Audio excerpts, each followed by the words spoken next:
Ma'am, Dhruv ma'am, Vinu sir, Bhavesh sir, બધા મેમો માટે એ કહેવા માટે જ હતી કે હંમેશાથી બેસ્ટ રહ્યા છે. આ સ્કૂલમાં તેમણે અમને ઘણો સાથ આપ્યો છે.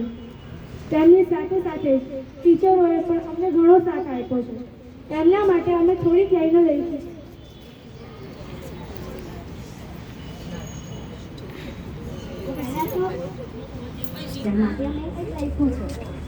દેસાઈ હેઠળ ટીચરમાંથી કંઈક લખ્યું છે. સરનેમ છે તેમની દેસાઈ, પણ છે ઘણા ભોળા. ભોળી ભાળી તેમની વાતો છે, પણ છે મનના ઘણા સારા. જ્યારે હોય છે તેમનો પ્રોક્સી પીરિયડ, ત્યારે અમે કરીએ છીએ ઘણી મસ્તી. તે ટીચર છે ઘણા ભોળા, તેથી અમને બોલતા જ નથી કોઈ. તમે અમને બોલતા જ નથી કોઈ દિવસ. રીટા ટીચર, પહેલા અમે જ્યારે એક્ઝામ આપવા જતા ત્યારે પહેલા તેમના ચરણોમાં પડીને કહેતા, આશીર્વાદ આપો ટીચર.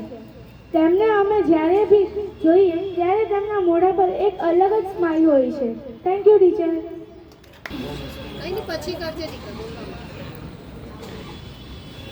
હવે આવે છે અમારા ખુશી ટીચર.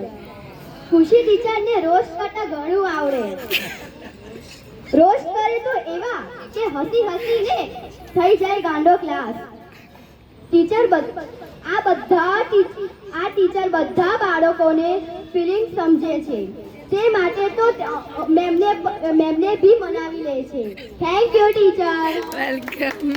ટીચર, ટીચરોમાં સારી રીતે ગુજરાતી સમજાવતા એક જ ટીચરને આવડે છે, પણ તેમને એક પંક્તિનું ગાન કરવા કહીએ તો એમને બી ના પાડી દે છે.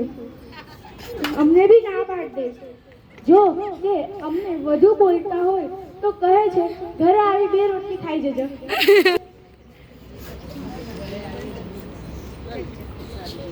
હવે આવે છે પૂજા ટીચર. નાનપણમાં માર ખાધા હતા એમના, અમે જ્યાં જઈએ ત્યાં આવશે તેમની યાદ. તે ટીચરની સલાહ હોય છે ઘણી સારી. તેમની આ સલાહથી જ પહોંચી ગઈ છે અમારી ગાડી 8મા સુધી. એમનામાં કલા ભગવાને ફૂટીને ભરી છે. આ ટીચર માહિર છે ક્રાફ્ટ કરવા માટે. તેમના માતા પિતાને પણ ખબર પડી ગઈ હતી કે આ કલા કરવામાં માહિર છે. તે માટે તો તેમને બી તેમનું નામ રાખ્યું કલા ટીચર. પરફેક્ટ. હવે આવે છે સાધના ટીચર. આ ટીચરનું હિન્દી ભણાવવાની રીત ઘણી સારી છે. તેમને બધા વિષય ભણાવતા પણ આવડે છે, પણ જો તેમને મેથ્સ કહો તો તેમના મોંમાંથી ના જ નીકળે છે. અને પીટી કરાવતા પણ આવડે છે.